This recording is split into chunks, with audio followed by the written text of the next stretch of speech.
E aí, pessoal, sejam todos bem-vindos a mais um Quasiscast. Hoje nós vamos dar continuidade às nossas aulas sobre a apologética pressuposicional. E hoje, em especial, nós vamos estudar a respeito de Abraham Kuyper e quais foram as contribuições de Kuyper para esse tipo de apologética, que é a apologética pressuposicional. Então vamos aqui mudar de cena e vamos passar para o nosso slide.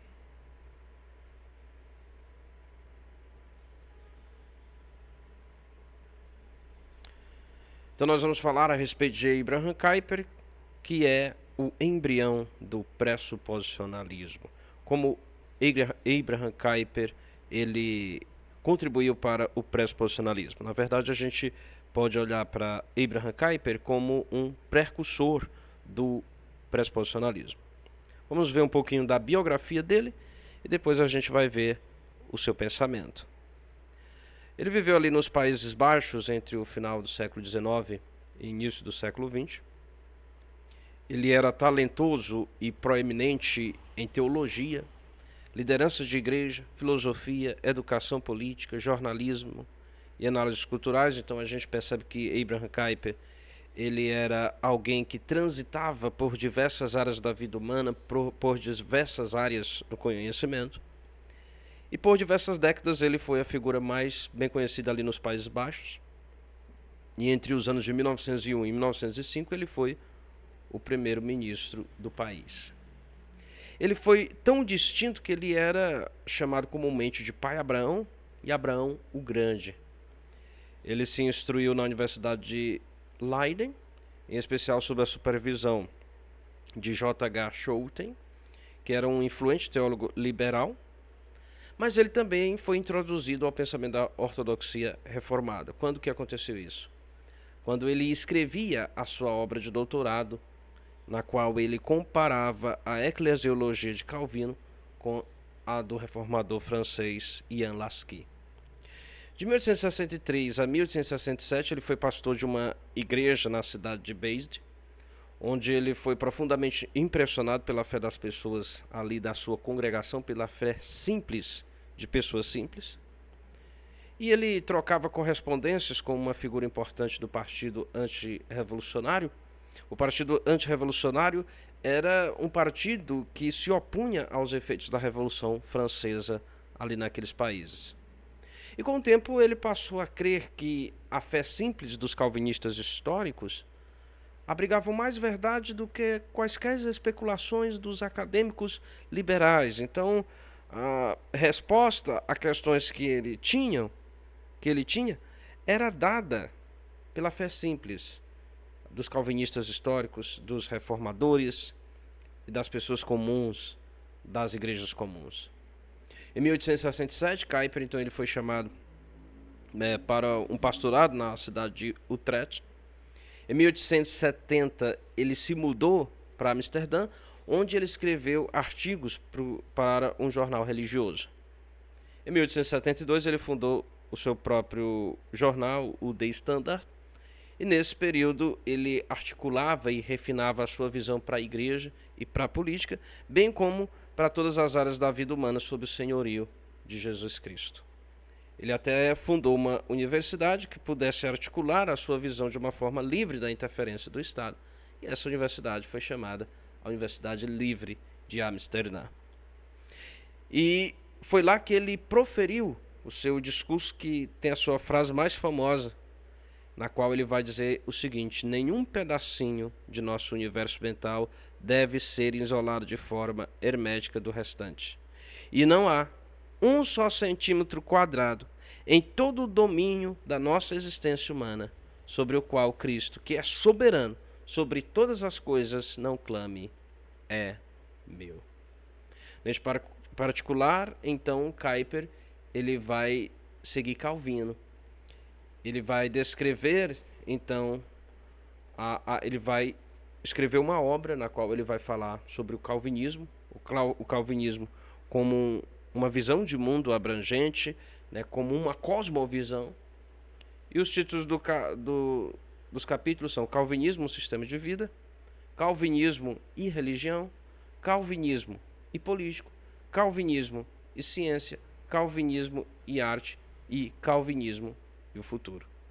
Então, John Frame, comentando a respeito de Kuyper, ele vai dizer o seguinte: em Kuyper não existe nenhuma das tendências que vimos na teologia liberal, de opor o conhecimento religioso ao conhecimento científico, fenômeno ao noumeno, nem da tendência do segundo Wittgenstein de contrapor de forma aguda a linguagem religiosa à linguagem da ciência e a evidência histórica, diz John Frame. Então, em vez disso, a religião era vista por ele como o fundamento de todas as empreitadas das disciplinas humanas, né? Tudo deveria ser avaliado à luz das Escrituras. Ele não só se interessou pelo pensamento intelectual humano, mas por questões práticas da vida da igreja, questões eclesiásticas, lhe foram de grande preocupação. Ali durante a década de 80, 1890, década de 1880 e 1890, a Igreja Reformada vai suspender ele e outros ministros por insistir na subscrição confessional para todos os ministros e membros. Então ele tinha essa ideia de que todos os ministros e membros da Igreja holandesa deveriam ali se subscrever a confissão de fé, os símbolos de fé. Kuyper, ele não aceitou a sua suspensão e ele pregou para que seus apoiadores, que passaram a ser conhecidos como lamuriosos, ele começou a pregar para aquelas pessoas que concordavam com ele, para aquelas pessoas que apoiavam ele. E eles se juntaram em 1886 a um outro grupo, a Igreja Cristã Reformada, que se separou da Igreja Matriz da Igreja Reformada em 1834. E a união foi chamada de Igrejas Reformadas dos Países Baixos. Ao passo que tudo isso acontecia, Kuyper ele continuava a atuar como escritor, professor, jornalista, política, galgando ali os quadros do Partido Antirrevolucionário, e ele veio a se tornar primeiro-ministro em 1901. Como político, seu principal tema foi as esferas de soberania, que a gente vai compreender mais profundamente agora, onde nós iremos tratar a respeito de seu pensamento. Qual era o pensamento de Abraham Kuyper?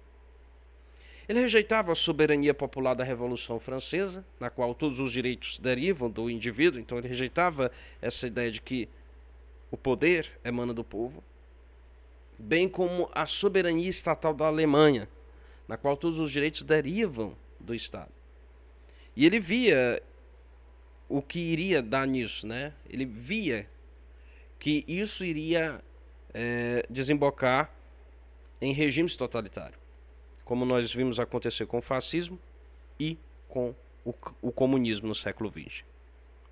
Então ele não achava que o poder vinha do povo, ele não achava que os direitos vinham do povo, ele não achava que os direitos vinham do Estado, mas ele achava que os direitos derivam de Deus. E Deus, que é o Senhor de todas as coisas, que ele vai dar direito aos seres humanos e vai repartir esses direitos e responsabilidade não apenas entre os indivíduos e o Estado, mas também entre as instituições intermediárias, como as famílias, as escolas, a empresa, os negócios e a arte. Então Deus, ele é o Senhor de tudo e ele dá direitos e deveres para o Estado, ele dá direitos e deveres para a família, ele dá direitos e deveres para as escolas, para as empresas, para o mercado e para as artes. Cada um desses possui uma esfera de vida particular de ocupação, na qual deve ser livre da usurpação das demais esferas, incluindo o Estado. Então é por isso que é chamado de soberania das esferas. Cada uma dessas esferas vai atuar em uma área da vida humana e vai ser soberana naquela área. E uma esfera não tem que intervir em outra, nem mesmo o Estado. Durante o período medieval, então, houve longos debates acerca da superioridade da Igreja sobre o Estado, ou do Estado sobre a Igreja. E na visão de Kuyper, é que não se trata de nenhum dos dois. Nem a Igreja é superior ao Estado, nem o Estado é superior à Igreja. Mas sim que a Igreja e o Estado, eles são equivalentes. Ambos estão sujeitos à palavra de Deus.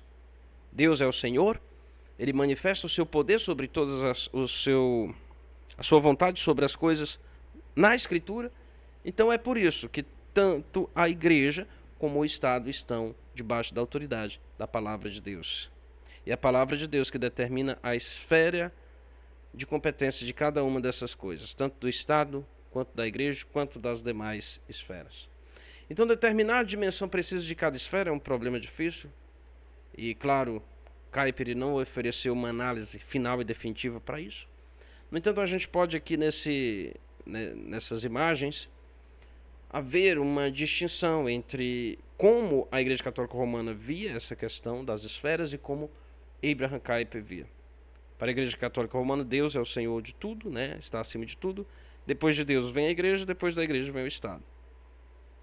Mas na visão kuyperiana, Deus ele está acima de tudo e abaixo dele, lado a lado, estão família, igreja, Estado. São de valor igual, mas cada um, é claro, tem a sua função. Cada uma dessas esferas vai ter a sua competência. Na visão de Kuyper, cada comunidade de fé, não as igrejas e as sinagogas, né, que vai fazer parte dessas chamadas comunidades de fé, mas também os grupos como os humanistas e os socialistas, que ele também via como comunidades de fé, deveriam possuir direitos iguais, incluindo o direito de ter as suas próprias escolas, seus próprios jornais, seus próprios hospitais e assim por diante. Então seria um país cristão, um país que reconheceria Deus como sendo o Senhor de todas as coisas, o Senhor do próprio Estado, o Senhor da Igreja, mas um país na qual outras pessoas de outras fés também iriam ter a sua liberdade de atuar. O governo então deveria apoiar cada grupo de forma equivalente, né? Todos os grupos deveriam ser apoiados, principalmente na educação. Atualmente no Brasil, todos os cidadãos eles devem sustentar por meio de seus impostos as escolas públicas, que são financiadas pelo Estado. E essas escolas, os valores delas são escolas humanistas seculares. Então, o cidadão, por meio de impostos, ele financia escolas seculares. Mas se alguém, por outro lado, deseja enviar o seu filho para uma escola cristã, por exemplo, ele deve pagar por isso. Além dos impostos que ele já paga para financiar as escolas públicas, ele tem agora que pagar para que o filho dele tenha uma educação cristã. Uma política kuyperiana removeria essa dupla taxação. Kuyper vê isso como uma dupla taxação, porque eu já pago para ter escola. Mas porque eu quero uma escola cristã, eu tenho que pagar uma outra vez. Então, na visão de Kuyper, um Estado da forma como ele imaginava iria oferecer apoio igualitário para cada sistema escolar. A política kuyperiana, assim como o próprio Kuyper, rejeitaria, é claro, a ideia de que a religião ela pode ser separada da educação e de que as escolas mantidas pelo Estado elas são, de alguma forma, religiosamente neutras. Então, para ele, não existe neutralidade. Tampouco é neutra qualquer outra empreitada ou disciplina humana. Isso inclui a ciência. Então, não existe neutralidade, né? É isso que Kuyper vai dizer. A forma de educar, o sistema de educação não é neutro. A política não é neutra. As ciências não são neutras.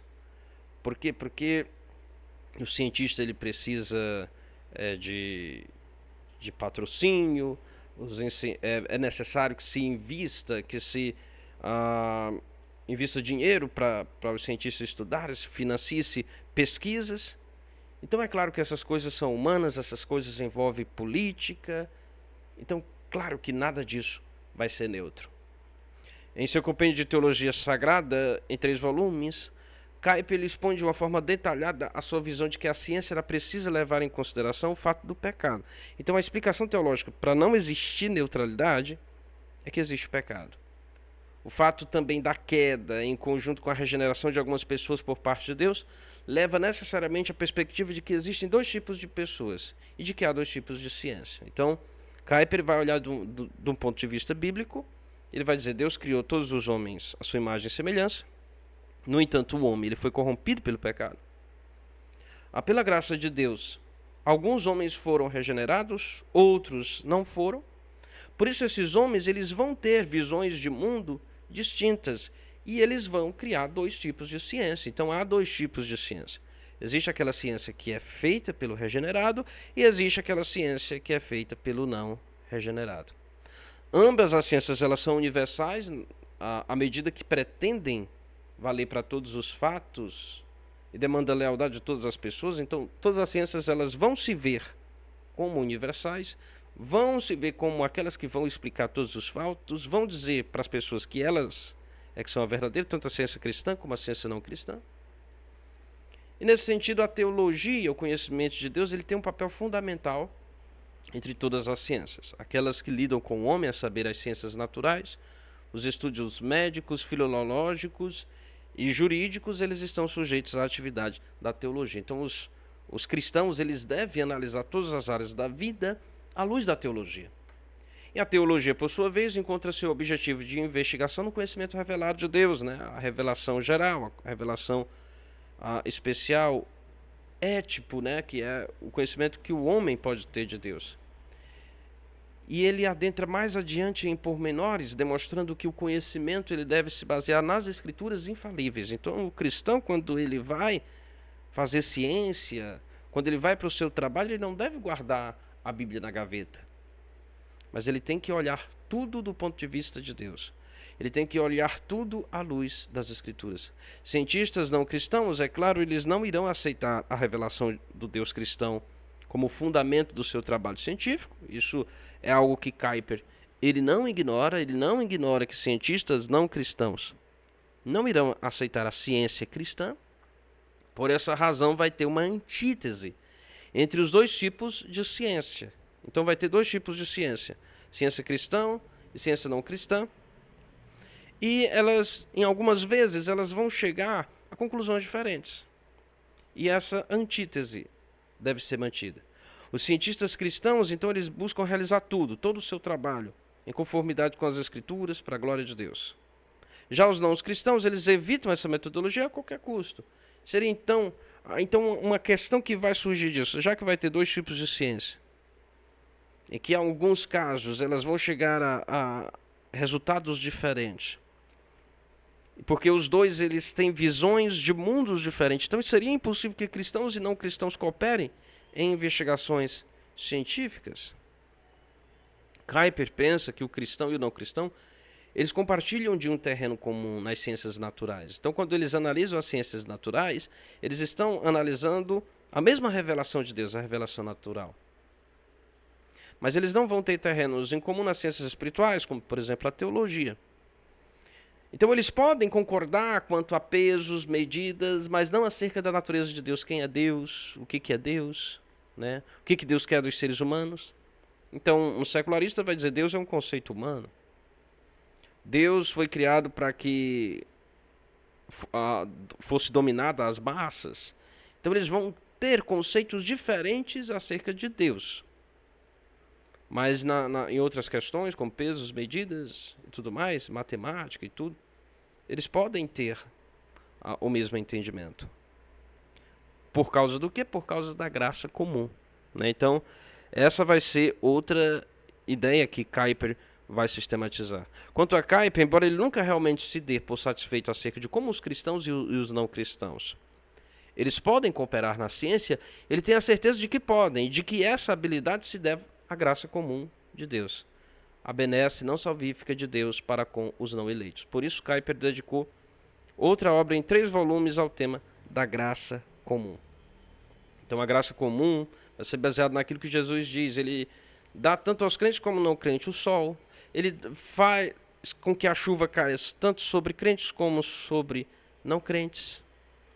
Então, Deus abençoa também pessoas não crentes para que possam desenvolver ciência, para que possam desenvolver arte, para que possam, em alguma medida, compreender a revelação geral de Deus, embora não de forma salvífica, mas eles podem entender. E é por causa dessa graça comum que crentes e não crentes podem cooperar nas ciências. Então, é isso que Kuyper pensa, em resumo, é esse o pensamento de Abraham Kuyper. E agora nós vamos ver como ele é um precursor do pressuposicionalismo, as contribuições de Abraham Kuyper para o pressuposicionalismo. Primeira contribuição é trazer à baila essa ideia de que tudo está sob o senhorio de Jesus Cristo. Então a gente não tem que ficar como os teólogos liberais, os teólogos neo-ortodoxos, tentando fazer uma síntese entre o pensamento cristão e o pensamento moderno, ou pós-moderno. Mas nós devemos entender que tudo está sob o senhorio de Jesus Cristo. Ele é o Senhor de todas as coisas. E que nós temos que analisar tudo à luz do cristianismo. Uma outra coisa, então, que ele vai trazer, ver o cristianismo como uma cosmovisão abrangente. Ele vai empregar muito, vai trazer muito para o cristianismo essa ideia de cosmovisão. Então, o cristianismo é uma visão de mundo abrangente. O cristianismo tem algo para falar a respeito de todas as coisas. Né? Embora não exaustivamente, mas há princípios de como nós devemos avaliar todas as coisas. Então, o cristianismo é uma cosmovisão abrangente. A gente tem que analisar o mundo, a gente tem que analisar a realidade à luz do cristianismo, à luz das escrituras. A outra coisa, a superioridade da cosmovisão reformada em comparação ao modernismo. Né? Então, nós vimos que ele olhou para o cristianismo reformado e ele viu que as respostas eram superiores à resposta da teologia modernista, né? Da teologia liberal. Uma outra coisa que ele vai trazer à baila, não existe neutralidade. Então não existe neutralidade na educação, não existe neutralidade nas ciências. A neutralidade que tanto cobram da gente, ela não existe. Então, o ateu, quando vai falar de Deus, ele tem uma série de pressupostos. Uma série de pressupostos que muitas vezes são naturalistas, secularistas, humanistas. Então, a neutralidade realmente não existe e a forma mais honesta de lidar com isso é assumir isso. Não existe neutralidade e deixar claro qual é a sua posição, qual é a sua cosmovisão, à luz de qual cosmovisão você está analisando o mundo. Uma outra coisa é a diversidade de esferas. A diversidade de esferas, embora não trate exatamente sobre isso, mas vai nos levar à conclusão de que existem diferentes pessoas com diferentes tipos de visão de mundo e que essas cosmovisões, elas convivem na sociedade. E mais à frente, então, o Gordon Clark vai dizer que a função do cristão, quando ele está falando com um não cristão que está se opondo à cosmovisão cristã, é mostrar que ele tem uma cosmovisão, que essa cosmovisão ela é inconsistente internamente, mostrar para ele o quanto que a cosmovisão dele é inconsistente e mostrar o quanto que a cosmovisão cristã ela é abrangente e ela é um todo consistente. Uma outra ideia muito importante que Kuyper traz é essa ideia de antítese, né? Então, existe um pensamento que os humanistas, secularistas vão ter e existe o pensamento cristão. E o pensamento cristão ele deve confrontar o pensamento humanista secular. Então, a gente não tem que ficar tentando moldar a escritura ao modernismo, mas a gente tem que colocar ali, confrontando a visão que a escritura nos traz a respeito da realidade. E uma outra ideia, né, é a ideia de graça comum. Né? Então, aí nós vamos ter o terreno em comum com o ímpio. Todos eles foram criados à imagem e semelhança de Deus. Então é por isso que quando nós falamos, nós não falamos ao vento, porque não é porque o ímpio, o não crente, ele está morto em seus delitos e pecados, que ele não pode nos compreender, que ele não pode compreender moralidade, que ele não pode compreender ciência, que ele não pode fazer ciência, que ele não pode fazer arte, porque ele pode fazer todas essas coisas. Mas eles nunca irão compreender como nós compreendemos, porque eles nunca irão aceitar a cosmovisão cristã, a não ser que ele seja convertido, a não ser que ele seja regenerado pelo Espírito Santo.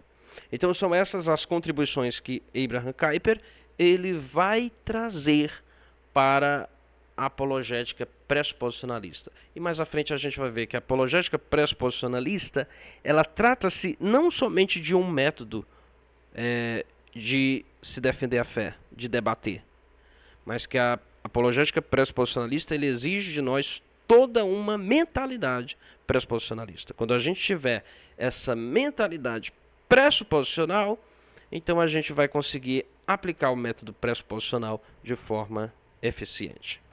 Então, até aqui a nossa aula, né? Acho que essa é a nossa 7ª aula sobre apologética pressuposicional. Na próxima aula a gente vai tratar sobre um outro ícone do pressuposicionalismo, que é Cornelius Van Til. Então que Deus lhe abençoe.